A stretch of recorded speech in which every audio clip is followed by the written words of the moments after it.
will be start now. And the first speaker, the presenter is Rage Raydini from Flinders University in South Australia, right? No. Your PhD is at there. Lebanese American University. No. Qatar. Hamad bin Khalifa. Hamad bin Khalifa. Where is it? In Qatar? Yes. In Qatar. We will be there in next year, inshallah. Not for this organization, for another organization. And his discussant will be Ahmet Yükleyen from our hosting university, Istanbul Ticaret University, Department of International Relations. You have 20 minutes for your presentation, and then we will give 10 minutes to your discussant. And after that, we will give the ground to the guests in the hall. Okay, thank you. Thank you very much. Very glad to be here. I'm going to speak not just to my paper, but in a way I'm going to give you a background to the paper that I have presented to explain how this system of labour procurement in Qatar, and which also applies to all of the Gulf states, really. Let me just begin by giving you a background of the strength of migrant labour that operates in the Gulf states. By around 2013, approximately 23 million non-nationals are working in the GCC, the 6 GCC countries. Qatar has the largest proportion of foreigners in the GCC and probably the world, where the nationals, that is the citizens of Qatar, comprise less than 10% of the population and only 6% of the workforce. So we have here a very, the citizens or nationals of Qatar are by far as a minority group in the country, yet they are the ones in control. In terms of the main industry sectors of employment, construction is by far the largest sector for employment in the country. In terms of nationality, the government does not provide official statistics as to which nationalities are there in the country. They just divide it between nationals and non-nationals. But from other studies, we find that in the construction sector, or the low-income workers, which is mainly in the construction sector, is about 39% Nepalese, the largest. However, the largest nationality in the country as a whole are Indians, and mainly from Kerala in India, comprising approximately 38%. There have been many critics of Qatar in particular over the last couple of years because of the awarding of the 2022 World Cup, Soccer Cup, to Qatar. Many reports, these are the kinds of reports and television, news and newspaper, mass media reports criticizing Qatar, and indeed actions being taken to try to get the World Cup taken away from Qatar. This is a report from the International Labour Organization, Amnesty International, Human Rights Watch, DLA Piper, which was a report commissioned by the 2022 Supreme Committee for the World Cup. And this was my report on the recruitment process, which was published by the Qatar Foundation. Here is this was a couple of weeks ago, where at the one of the semi-finals of the World Cricket Cup in Melbourne in Australia, where this Nepalese woman put up this banner It was quickly taken down, by the way, but it was too late, and this photograph went viral around the world through the internet. The issue of slavery is this concept of modern-day slavery is very, very commonly charged with regard to the GCC states and in particular to Qatar. And so you can see this kind of charges about slavery. Well, slavery is often associated. The International Trade Union Confederation has been mounting a vicious campaign against Qatar and saying that the kafala equals slavery. Now let's have a look at what the kafala system is. Originally, it was an idea of protecting strangers. It has two meanings in Arabic, to daman, meaning to guarantee, as in a commercial or business transaction, and kafal, to take care of. I liken this to the Western concept of the fiduciary responsibility, as in the relationship of trust. But in this sense, the idea of kafala also implies an unequal power relationship, as does in the fiduciary.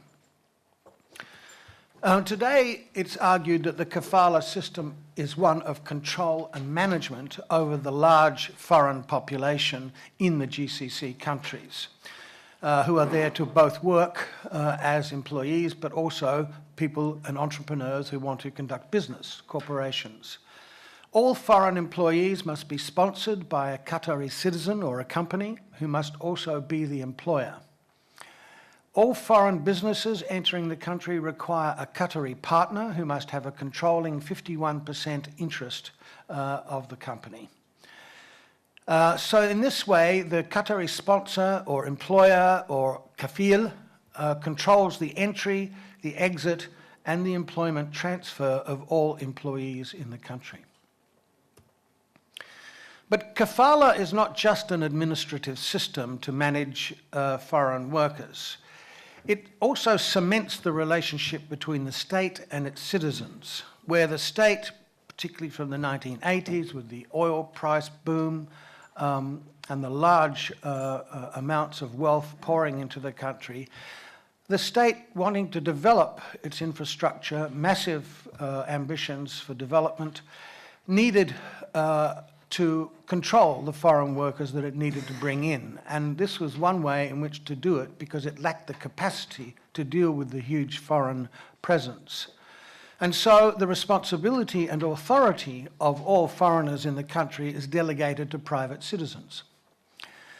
So both the state and the citizens control the right of entry and exit. In Qatar and in Saudi Arabia, for a person or a foreigner to leave the country, you require an exit visa, which must be signed by your kafil, by the sponsor. It is also a means for the state distribution of the wealth to its citizens in public and private sectors, and the exclusion of migrants to maintain their social or socio-political power structures. This system also minimises competition between citizens. I will come back to that later. And it prevents a local labour market. That is, you need permission to change employers. Now this brings me to the labour recruitment, which I really want to dwell on a bit more, and the whole system and how it operates and where corruption enters into the process. It really begins with the tendering of a project like a building needs to be constructed, roadworks, a car park, a stadium, right, as there are many about to be built. Now, bids are put out for tenders, for companies to come and tender for these projects. There is two phases of the tendering process. One is the technical evaluation of all those bidding for the project, and here they assess their compliance with the technical specifications of the project and also the standards that are to be implemented. This is, in a sense, the pre-qualification stage of the business, of the transaction. Once those companies who have tendered comply with all the technical specifications, it then goes to the next phase, which is the commercial phase, where the costings of the project are evaluated. And eventually they negotiate the best price. The company that is tendering the lowest price and complies with all the technical standards will get the contract. And at that point, they will also try and squeeze that company, you know, so to take off another 10% or something like that in order to minimize the cost. Well, what happens is that the project management client, these are the big clients of the Qatar, the state of Qatar, like Qatar Foundation, the Supreme Committee for the World Cup Q22, Qatar Rail, Ashghal, which is the state authority, project authority. So the contract is awarded. Now, the pressure is that they've tendered the lowest price. The pressure then is for them to maximize their profits, and they have to then get the labor in order to do the project. So they can either hire directly by employing the migrant workers directly to the contractor. This is not done a great deal, they're relatively small. Or they subcontract out to other companies to do all the various supplies and building and construction. And they can also use manpower supply companies. That is, these are companies who bring in workers, who house them and pay them, and they can then rehire them out. And this is a process that is increasing in its activities. The subcontractor will then also use other subcontractors down the supply chain. Okay? Now here is where the problems begin, because there is little oversight over these subcontractors and subcontractors. And what's happening here is that there is no local labour market in Qatar. It is an international labour market where the labour origin countries are competing to send their nationals to find work in these countries. Why? Because the remittances which they send back most of their wages to support their families in their home countries. And these remittances collectively are very, very important for developing countries. And you can see here that the remittance estimates are huge and a significant proportion of the GDPs of these countries. It also means that because there is and it's an international labour market, that you get wage differences. In other words, if I go to Nepal, I'm negotiating to contract Nepali workers, and that might be cheaper than going to the Philippines to recruit Philippine workers. And so what you find in Qatar and in other states is that it really breaches the principle of equal pay for equal work. In other words, people from different nationalities are doing the same jobs, are getting different salaries. Okay? And this is, some people see that as a form of racism, but you need also to see it as a function of international labour market bargaining. But these remittances are extremely important. This is a photograph of the Bureau of Manpower, Employment and Training in Dhaka, in Bangladesh. And you can see that the Western Union organisation is ever present in all of these countries. Western Union have offices everywhere advertising. It is the main conduit, it's the main financial intermediary in sending these billions of dollars each year to the origin countries. And this is a poster in one of the training centres that shows you the international transactions that are occurring for these remittances. Passports are generally held by employers. This is a vexed issue because it is seen as a restriction of freedom, although the law in Qatar actually opposes this, but companies still hold the passports. It's not clear whether they're holding their passports against their will or whether it's voluntary. There's a lot of debate about that. But the exit visas that are required can be denied, and there have been examples, many examples, where things happen. If a company goes out of business, the workers get stranded, they can't get an exit visa from their sponsor, and they get into a lot of trouble, right? NOC stands for non-objection certificate. If a person wants to change an employer without having to leave the country, they need permission from their employer to change employers. This often is not given, okay? And these kinds of facilities means that really it is a violation of the restriction of freedom that is enshrined in the Universal Declaration of Human Rights and in from an Islamic perspective, also work of Muhammad Kamali makes this very clear. Now, one of the things that really is one of the biggest issues for me is that workers in these sending countries, like the Philippines, Bangladesh, Nepal, Sri Lanka, India, Pakistan, the workers themselves are paying fees to the recruitment agencies in their countries, right? And they're often borrowing. Now that the amounts of money that they're paying is a lot for them. These are very poor people. And they're paying between $400 and $3,000 to get the jobs. It has been said that these are bribes, not charges for fees for the recruitment agency, but they are bribes. I prefer to call it extortion because the workers are told that they have to pay this money in order to get the job. And what that does is it binds the workers into a debt bondage because most of them are actually borrowing money to pay the recruitment agency. And they're paying between 30 and 60% interest. This is against Islamic financial principles, okay? This is debt bondage and usurious interest rates.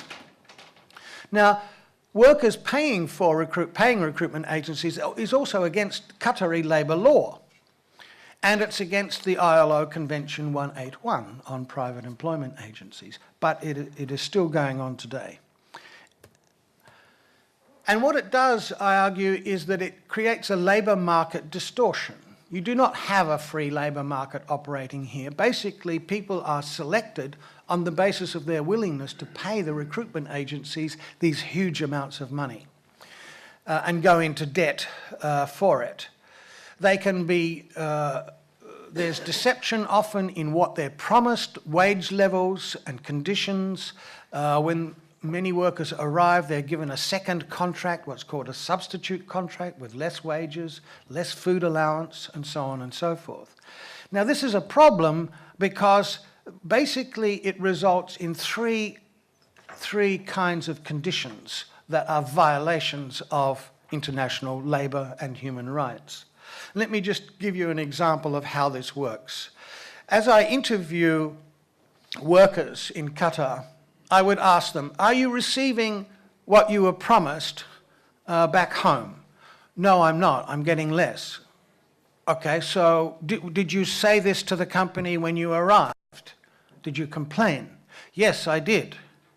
Ah, so what did the company say? The company said, well, if you don't like it, you can go home. Now, what does this mean? The company knows that he has paid a lot of money. He is in debt, and he has to work to repay back that debt, to work for sometimes 6 months up to a year to repay the debt before he can begin to earn the money for himself and his family.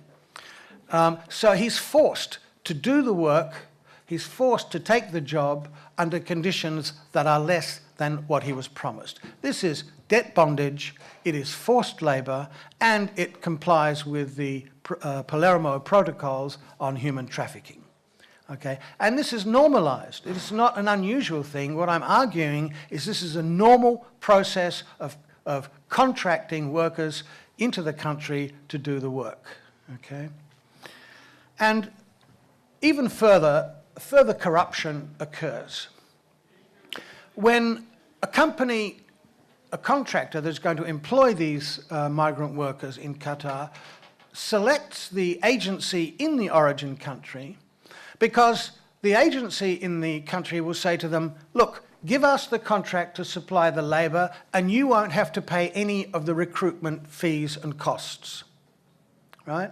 So this is very attractive because the company can then lower its tender bid, remember, and keep its costs low by not paying the recruitment fees for the migrant workers it brings in. More than that, the practice has developed over decades that the recruitment agency in the sending country says, not only will it cost you nothing, but we will pay you. So if a middle management who are selecting the recruitment agency in the sending countries says, I will give you a contract to supply the labour, and then the agency says, okay, we will pay you under the table, cash, to give us the contract. Now, in my research, one agency thought that I would be in a position to offer them a contract. So I resisted, and finally he was harassing me, and I said, okay, let's talk about it. He talked to me on the phone. He said, let's meet and have coffee. And I said, so, okay, if I give you a contract for 100 workers, what's in it for me?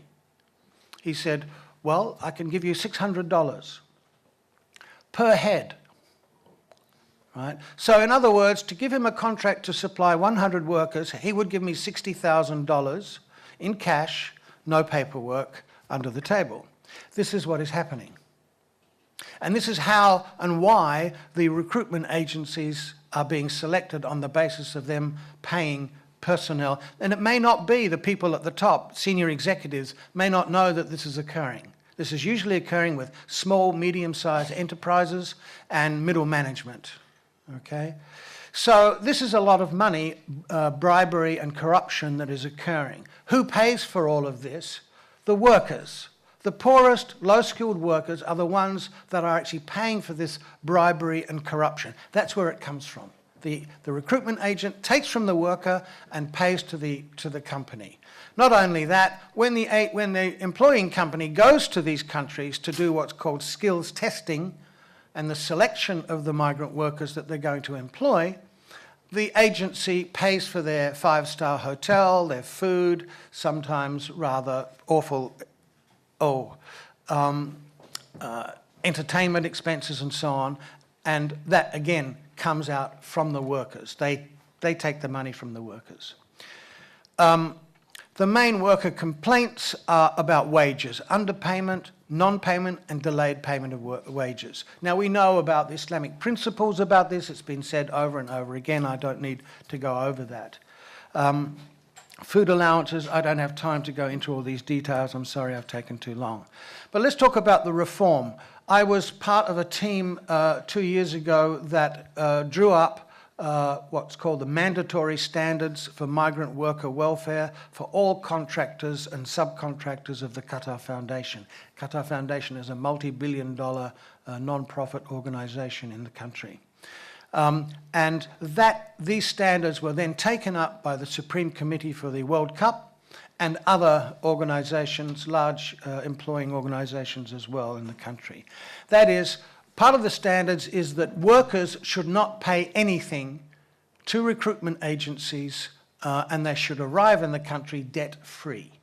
And that's one of the major principles, but it's still it's being implemented now. The government has promised reform legislation. They've said that they will reform the kafala system, that there will be state rather than private sponsorship, and that it will be based upon employer contracts. I'm not quite sure what that means because they already have contracts, but we're waiting to see. They have instituted a principle now that all workers need to be paid through bank transfer. That is, all workers have to have a bank account, and that will then provide an official record of how much they're paid and when they're paid, so that the delayed payment or non-payment of wages can be proven and cases taken up. This is long overdue. Exit visas, they say that a person will apply to leave the country in 72 hours, and that will give enough time for the employer to bring an objection or a travel ban for some reason or another. NOCs to change employers, you will only be able to change employers without permission after you've completed the term of the contract, right? These are reforms that don't go as far as the critics have been asking, but it is a way. But still, they were promised that these reforms would be brought in early 2015. They have not. They've continued to delay. Thank you. What I'm arguing is that there is also broader reform. The whole recruitment industry needs complete reform. That governments need to enter into bilateral or multilateral agreements for ethical recruitment of migrant workers. That is, ethical recruitment is an ethical recruitment agent is a person who does not take money from the workers that they're going to deploy, right? In fact, the Qatar Minister of Labour with a team is actually in Nepal right now for 4 or 5 days to negotiate these labour contracts. And there was a report only this morning from Nepal saying that they want to only send workers who do not pay these recruitment charges. There needs to be an accreditation program for ethical recruitment agencies, greater transparency in the project tendering process. I can go into more details about that. And increased Labour Ministry inspections and prosecutions for violations. Final questions. Who's responsible for these violations? Who's responsible? Who has to take responsibility? And you know about the idea of guest workers. Remember back in the 50s when Turkish workers were going under the Gastarbeiter system to Germany. These are considered guest workers in the same kind of way. Are they really guests? I don't think so. So the Islamic principles about how to treat guests probably doesn't apply. Is this system Islamic? And to what extent can we begin to talk about reform and talk about issues of citizens versus non-citizens, contracts versus other forms of care and responsibility for this system? Because it's extremely important, particularly with the growing criticism from around the world about these practices and what they mean. Thank you very much. Thank you, Professor Dredeni. And now Professor Yükleyen will make some comments and critiques on your paper. And then we will collect questions and comments from you. Yes. All right. Thank you very much. I have to admit that, having read the paper, but also listening to the presentation has made me even more depressing because the issue is rather serious and something that I have actually heard for years now. But listening to the details of this has been quite depressing, and something I think as humans, as Muslims, I think all have to take very seriously and do something about it. It's like really, and then I'm sort of encouraged, I guess, to some extent that professors like Ustad Jureydini has been so meticulously collecting this data at all levels. That is, I think, the only little light of hope that I can have. Because clearly, as we have seen in the different references in the presentation, and I'm sure some of those references will eventually work into the paper itself, such as the one he shared about what I would call, I guess, a fieldwork experience of participant observation, unwillingly, but definitely very valuable to reveal the different corruption practices in the labor recruitment process. Having said that, my comments were, written earlier than the presentation. Also, although it's based on of course, the paper presented. So, in that regard, I want to make I want to bring up two major issues to your attention. One is to give broad suggestions on the paper. Secondly, I want to reflect on the workshop and where this paper stands in that workshop, maybe a few perspectives on that. And hopefully I will end by a brief question, which I hope Ustad can help us answer.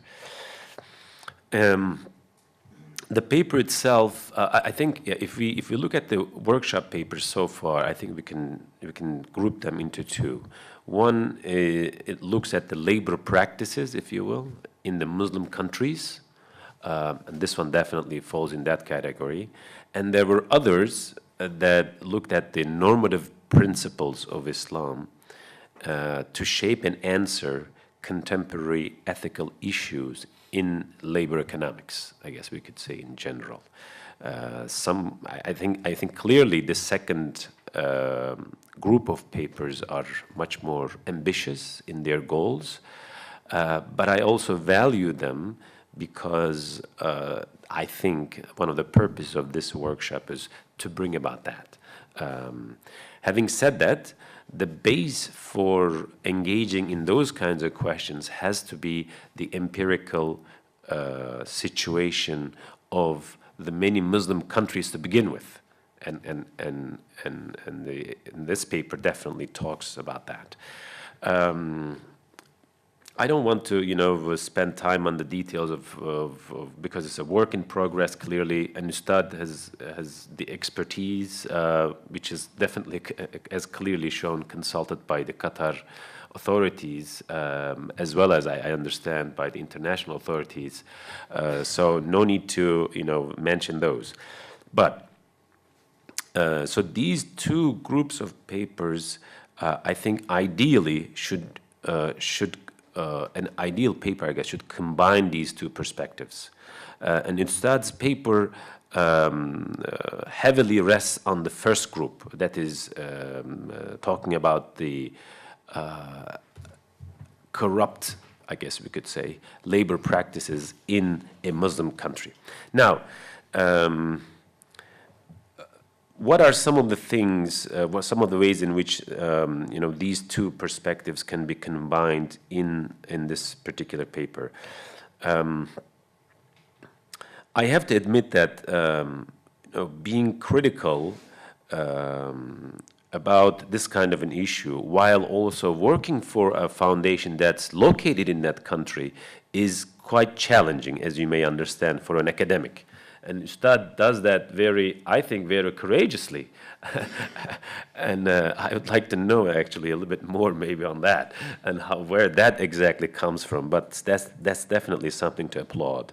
And also take example from, I guess, for maybe other similar practices in other countries. Being basically a free academic to write on this issue in a critical perspective, while you are also located in that country. That's not an easy task, so I definitely appreciate that. Now, another issue that I wanted to bring up was the ways in which this paper can be improved, and that is, Islam as a rich religious tradition can provide ways to reinterpret the kafala system from its normative base to reform it.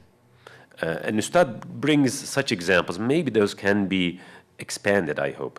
Now, if it is possible to reform it, I would also add. If not, maybe it should be totally done away with it. And that's probably not very easy to do for those who are benefiting from this system. So, for instance, Ustad mentions in the paper about this situation of debt bondage. So, for instance, our Prophet, before, peace be upon him, before he would migrate, in that case, I think the Hijrah example is given, he would pay all his debts so that he's debt-free before the travel. I think that's an Islamic principle that should be invoked for the authorities in Qatar, so that they should take this, if for nothing else, at least for the purposes of becoming better Muslims, to follow the path of Prophet Muhammad ﷺ. So that's one thing. Clearly, the principle of justice, in Islam is so central. I mean, listening to all this and trying to make sense of how this kind of corrupt, unjust system can be in place in a country that, in a Muslim majority country, is beyond my imagination. So what can be done? You know, what are the ways in which to invoke people who want to change this? I also have to mention again that this research itself is sponsored by the Qatar Foundation. So there is some hope, but more needs to be done. So another issue that I want to bring up was the rich meaning of kafala system as a concept and its historical practices can be used in some ways, can be invoked to have more just practices. For instance, the concept itself, as Ustad expands in the paper, invokes the idea that it is a relationship in which the employer, or the kafil, if you will, is also responsible to give loans to the person that he is being a kafil for. In that case, let's say in this case, it's the employee. Of course, the current concept has, I think, the only thing that is, I guess, quote unquote, Islamic in the system is the name itself. And so in order to reform this system from an Islamic point of view, I think the one thing that can be done, and maybe Ustad will expand on it in the paper, hopefully, will be to remind, he does it, maybe there is, you know, maybe in further detail, that the kafil concept itself, you know, for this workshop, we have been looking for concepts from the Islamic tradition to, let's say, improve, you know, the current, let's say, modern day economic system. I mean, the concept is abused. You know, the kafil concept is abused. Whereas the concept itself also implies that the employer is responsible to give loans to the employee, to the worker. That is the concept of kafil, includes that meaning, which can be used to end this bondage situation that Ustad mentioned, this entrapped situation. So these are really my larger, my comments about the paper, and a few points on the workshop overall, which ties to the paper as well, very briefly. I think we, as you know, Muslims who are concerned about this issue, we should we should not be hesitant to take the baseline to ensure just labor practices. We should take the baseline from wherever it is in the world. We should not be concerned whether it is from the west, east, south, north. I mean, wherever it is institutionalized, we should go and take it. There is nothing wrong with that.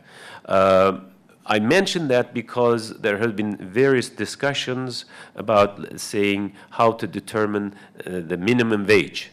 There is already a system in which the workers are allowed to organize themselves, to bargain, and the state can have a mediator role in which the principle of justice is invoked. So we should at least provide that. Okay? Now, anything Islamic, let's say, in the Islamic economics phrase, should be put on top of that.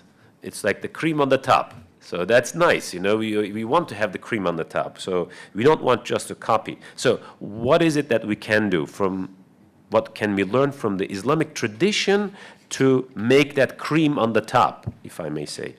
And I would say that it is rituals we can invoke. Rituals not only in the sense of the ibadat, but also as a concept, as a conceptual way of thinking. I just want to make one reference. Very few scholars are able to do that. Adam Seligman has a work on this. It's called Ritual and Its Consequences. Here it talks about, you know, how to improve the modern day limitations by using ritual, by reminding ourselves of a greater reality, if you will. So, so that we are not falling back into, let's say, day-on-day capitalist practices.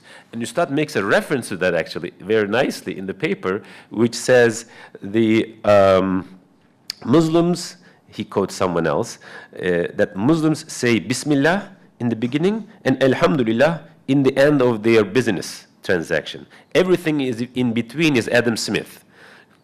So he makes that quotation, which I like that, which means that, you see, rituals play a role in this example, but it's very symbolic. So we should do more than that, more than that. And I think that's the purpose of this workshop. Hopefully, one last word. If social scientists and theologians work together, make greater effort to understand one another and explore the boundaries of their disciplines, I hope we can reach that goal. Thank you. Thank you, Professor Yükleyen. Before the session, we talked about the time limits. He said that 10 minutes is very long for, for a discussion. If you want to I didn't make answer. some comments and respond I didn't to ask questions. a question, but is it okay if I just mention that? Ustad, are there any best practices? Because we have talked about all the depressing practice. Are there any best practices that we can? Okay, thank you. Thank you very much. It was a very kind response. Thank you. And I certainly like the invoking of your anthropological idea about ritual. And to bring together social scientists and theologians. That's exactly what we are. Where the research center that I'm working in right now is doing exactly that. And I think there is a lot of hope for the future for these kinds of processes. A couple of things that I should mention. I'm not sure if the kafala system can be abolished. People around the world, like Amnesty International and so on, are calling for the abolition of the kafala system.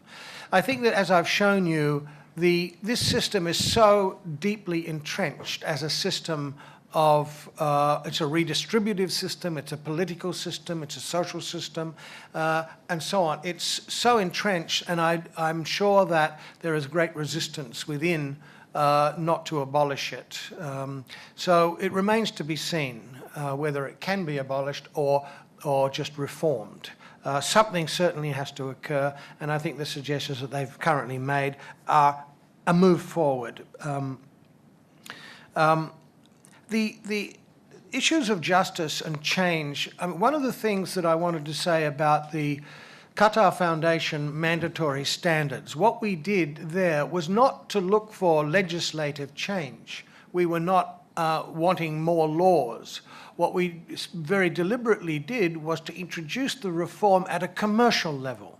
That is, that a company that is going to contract another company to do a project will only do so, we will only give you the contract if you abide by these ethical principles of behaviour. It's not just corporate social responsibility, it's more than that. A very clear set of standards that cover the recruitment process, the living conditions, the working conditions, and the repatriation. Or everything combined. The standards provide all the guidelines. And a company that wants to do business in Qatar has to comply with these ethical guidelines, which are based upon Islamic ethics, as well as international labour law and conventions. And also local labour law. So that's an important thing to suggest, is that while many people focus upon the state as taking responsibility, there is also a commercial responsibility being taken. And indeed, there is a best practice. And I'm following a particular company right now that has been operating with best practice for actually many years of ethical recruitment. They have always refused to do business with recruitment agencies who charge workers. And and what of course they do is that they get better class of workers, more skilled workers, and more relaxed workers. Because if you think about the debt and what it means, and some of the accommodation sites, which are very bad conditions these are the smaller companies. You know, workers are working, 10, 12 hours a day. They're leaving at 4 o'clock, at 4:30 in the morning to get to the work site. If they're not fed properly and in the heat, and so on, and they're not in good condition, which means that if they're on construction sites, it means that they are much more vulnerable to accidents and death and so on. And the whole issue of deaths has been raised. I can talk about that if you like. I've done some analysis on that as well. So there are best practices, but it's small. We need to, that needs to develop more and more with more policing. And as I said before, with government-to-government cooperation and agreements about ethical practices in the recruitment process. I think that's what needs to stop. Workers must stop paying. But the problem is there is a culture, and you'll appreciate this, there's a culture of workers paying. They believe that they must pay the recruitment agency to get the job. In fact, some workers will say, we will go to the recruitment agency that charges the most, because if they're charging more, maybe we're going to get more. In fact, it's not true. And the workers do not know how much of the money that they pay goes for these corrupt practices, the bribery and the extortion. They have no idea that that's how their money is being spent. Right?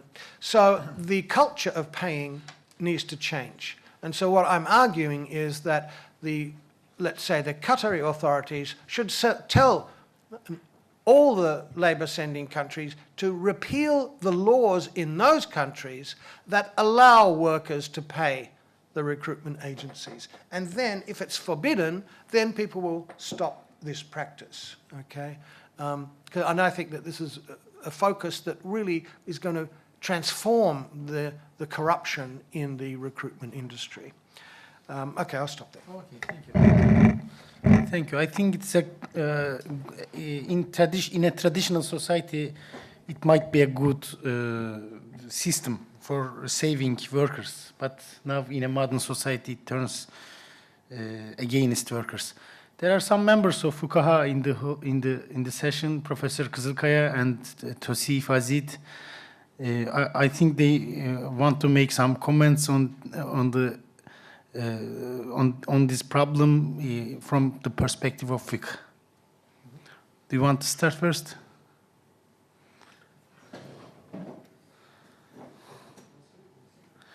You may come to the table and then start from there.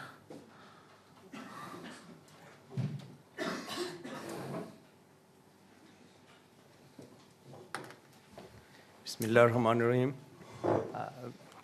Professor presented a very good presentation, and I like it very much. But the problem is good to see, as an economist, what market does. What is the problem of the market? What is the problem of demand and supply? I tried to work on the same topic, and I surveyed a number of workers in Saudi Arabia. And when I talked to them and I told them, we want to change this is our objective, that if there is a system, will be changed. And everyone is saying, no, don't do this, don't do this. Why? Because we don't want to leave this country. Why you don't want to leave this country? Because we are not able to get the same job in our own country. If you will see, Pakistan is a Muslim country, Bangladesh is a Muslim country, Indonesia is a Muslim country, and most of the workers in Saudi Arabia are from Pakistan, India, and Indonesia. Then Nepal, India, and Philippines. But no one wants to go back. Even they have paid.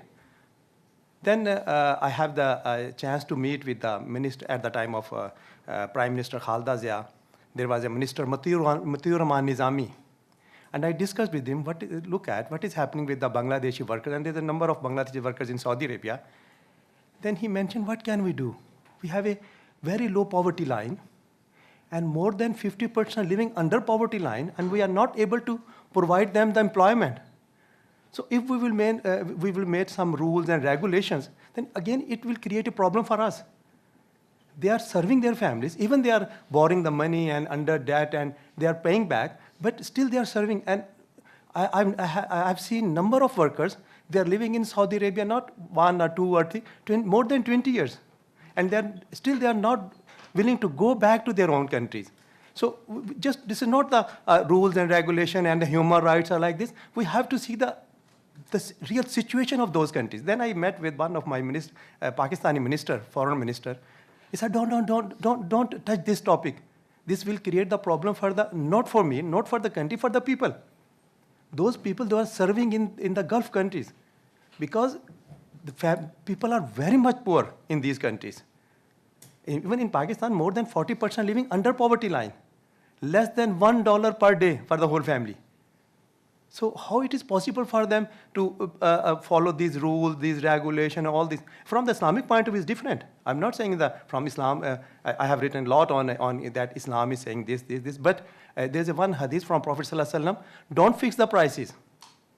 If you fix the prices, this is a zulm, injustice.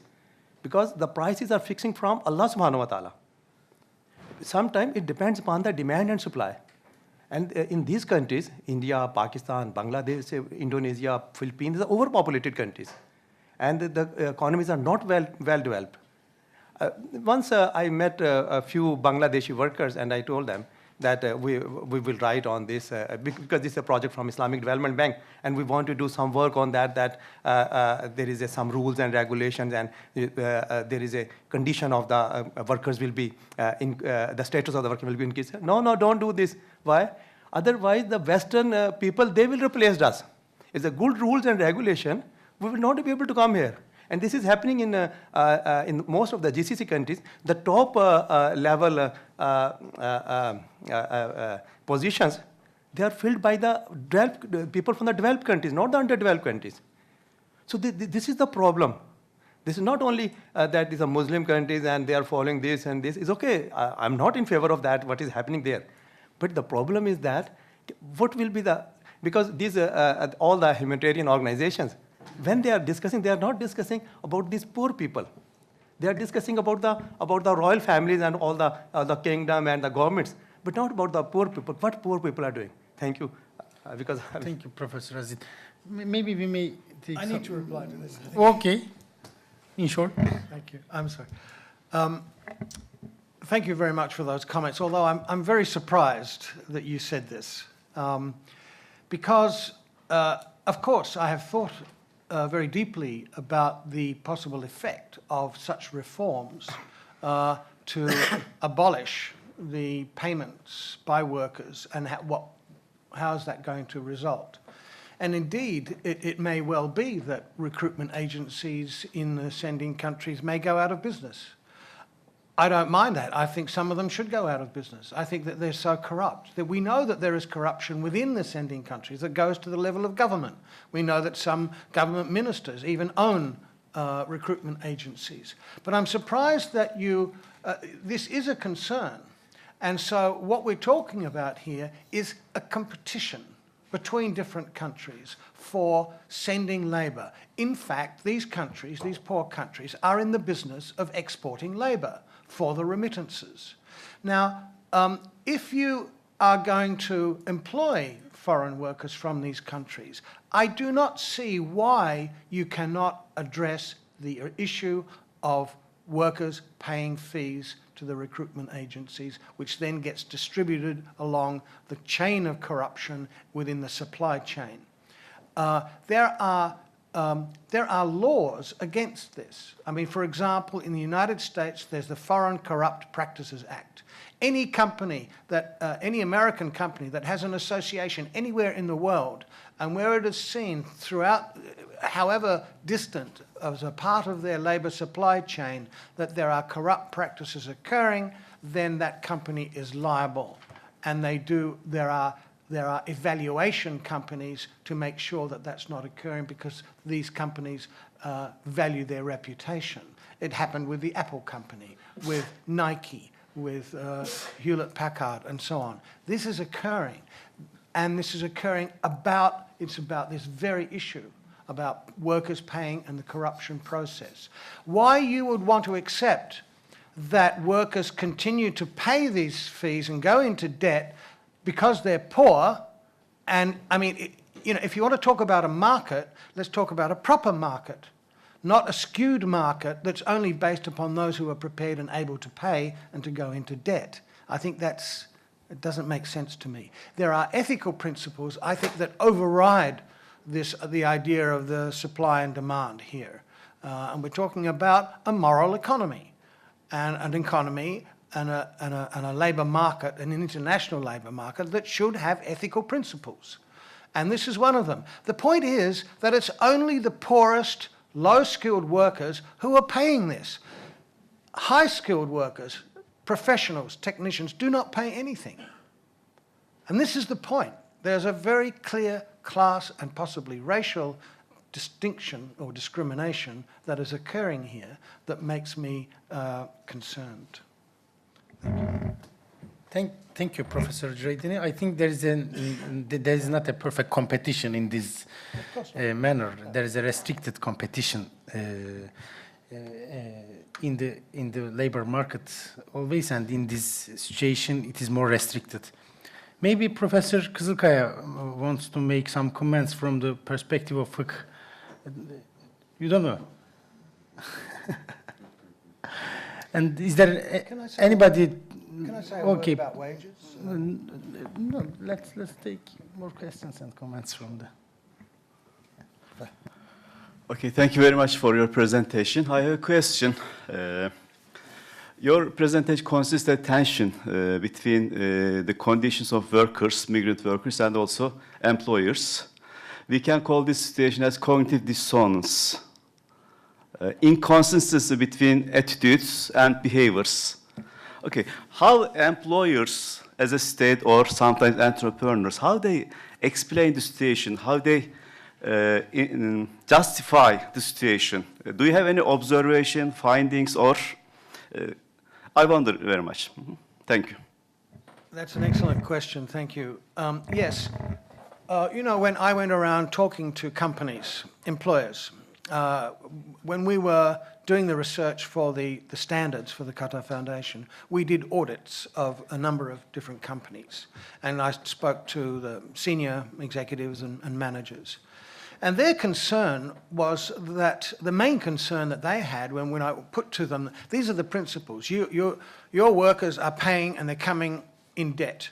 So that has to stop. Now, their point of view was this. If it's a level playing field, then it's fine. In other words, if everybody is doing that, then we can compete. And of course, this issue of competition is extremely important. And I think it is at the base, competition is at the base of these, I think, unethical practices. So they are very willing to comply and to pay for the recruitment charges as long as everybody else is doing the same and that they're tendering, they can keep their prices competitive. Whereas if a company is not paying for recruitment, then its tender is going to be lower and they'll have a higher. Now, this is an interesting point because where you have a policy of giving the contract to the lowest bidder, that's part of the problem. It seems to me that where there is a low bid in a tendering process, that's when an inquiry should be made for why they are a low bid and to see whether it is because they are not paying and the workers are paying for the recruitment charges. And under the current system, those details are not provided and are not required in the tendering process. And so it's that administrative procedure that I'm trying to get changed because there's no transparency. Now, when a company, when I confront a company and I say, will you do this? And they say no, well, I must raise suspicions. Because if a company does not want to pay the recruitment charges, in other words, it is relying upon the workers paying the recruitment charges, you are going to ask why. And given what we know about the kickback bribes that they get, you're going to question whether that's the reason why they're wanting the workers to pay, because they're getting part of that money in their pockets. And I know for a fact that one company uses that money from the recruitment agencies, in other words, from the workers, as part of their income. The money actually goes into a corporate account. And, you know, so there are many different scenarios here. There are the large corporations who have always paid the recruitment fees. But when the workers arrive, do they ask the workers if they paid anything to the recruitment agency? No, they don't. Does the worker ask the company if they paid? No, of course they don't. But in fact, the recruitment agency may be taking money from the employer as well as from the worker, from both sides. And that practice is happening too. And that's where we have to be more vigilant. There have to be more inspections and auditing of these procedures. Ben sorumu Türkçe soracağım.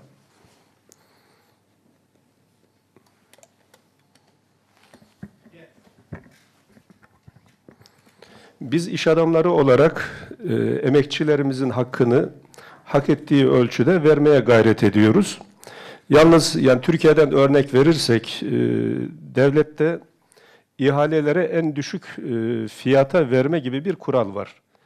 İhale teklif edilirken kim daha düşük teklifi veriyor ise ihale ona veriliyor. Bu da emeğin sömürüsüne neden olan sebeplerden bir tanesi olarak biz görüyoruz. Diğer bir husus olarak biz iş adamları dünya ile rekabet halindeyiz. Türkiye ölçeğinde emekçilerimizin emeğini, onların asgari geçimini sağlayabilecek şekilde hak edişlerini vermenin gayreti içerisindeyiz. Ama piyasa gerçekleri içerisinde ürünlerimizle dünyada da rekabet halindeyiz. Bunu sektör olarak tekstilde örnekleme yapar isek, Türkiye'de tekstil üretiminde bir emekçinin aylığı 1000 doların altında değil. Ama aynı ürünü Çin'de eğer ürettiriyorsanız veya orada üretilen bir ürünü alıyorsanız, Çin'de bir üretim maliyeti birey başına 150, en fazla 200 dolar.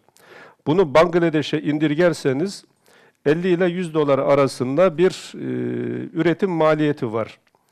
Buradaki bu haksız rekabete karşı emekçinin hakkını verme gayreti içerisinde olan hakkında neler söylersiniz?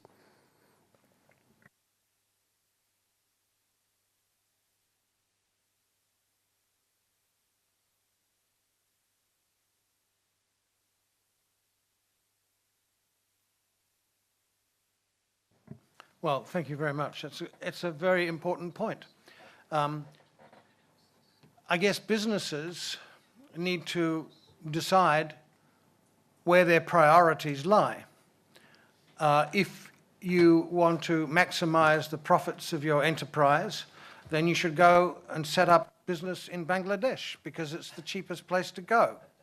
And of course, historically, we know and have seen massive shifts of investment, particularly in manufacturing, shift around the world based upon the search for the cheapest labor force, and a labor force that is guaranteed, sometimes by the military, where there are no taxes or low taxes, where you do not have to comply with environmental concerns for emissions and so on in manufacturing, etc., etc. Those shifts have occurred from Asia to South America and now China. And we know what a lot of the results of that have been very bad circumstances for those countries. On the other hand, if it's always the search for the largest dollar without concern for the ethical principles involved, this is what is happening. Yes, you have to compete with non-Islamic people who are not concerned about ethics. They are willing to do anything that it takes to maximize their income as a corporation, to satisfy their shareholders and so on and so forth. But I think that there are international movements today and international organizations today who are concerned about these practices that affect workers. For example, I mentioned the Foreign Corrupt Practices Act for the United States. There's also the British Anti-Bribery Act, which operates internationally. It doesn't matter where the violations are occurring. If any British company is involved, they can be prosecuted. The same in Europe. The European Union has legislation for the same kinds of things with regard to the supply chains down throughout the organization and its transactions. So I think that is going to increase the surveillance of companies' practices. If you are dealing, if you are, have a factory in Bangladesh, or you have a factory in China, or you have a factory in Doha, it can be monitored to see whether the workers are being trafficked, whether they are victims of human trafficking or not. And your company, if it wants to maintain its reputation as a decent company, a lot of companies perhaps don't, then you will comply with what are clearly established international conventions and principles of decent behavior towards workers and everybody concerned. And I think that that is going to increase, that surveillance, for companies that want to maintain their reputation. Yeah, thank you. Yeah, we want to, maybe you may add your comments after that. Çok kısa alacağız and your answer, short answer. Yeah. Oh. He wants to ask another question. The other side, I think. This one. Oh, sorry. Üretilen bir ürünün üzerinde No, it's not. Okay. Okay, no, it's okay. Oh. Üretilen bir ürünün üzerinde hijyenik şartlarda ve sağlık kurallarına uygun üretilmiştir diye etiketlenme yapılıyor. Yani sertifika veriliyor. Ama aynı ürün ahlaki kurallar içerisinde üretilmiştir, emek istismar edilmemiştir diye bir etiketlenme yapılmıyor. Burada biraz önceki soruma emek, ucuz iş gücü karşısında emeğin hakkını vererek üretim yapanlar haksız bir rekabetle burada karşı karşıya. Burada tüketicinin hiç mi sorumluluğu yok? Yani bir ürünü alırken hijyenik şartları arıyor, sağlık kurallarını arıyor ama o ürün ahlaki kurallar içerisinde üretilmiştir diye bir belirleyici tüketici tercihi olamaz mı? Ve tüketici bu hususa dikkat edemez mi?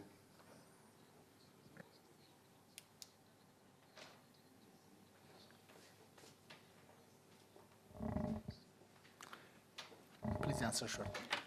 Excellent suggestion.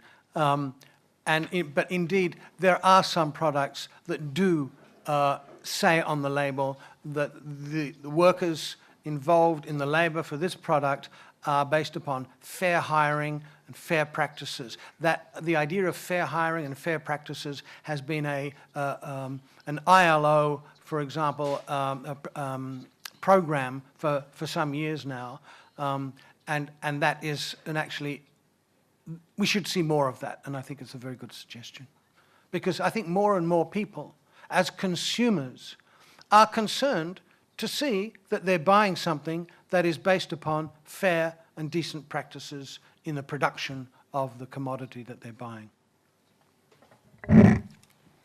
Thank you. A strong applause for Professor Yüklen and Professor Cüreydini, please. Thank you very much.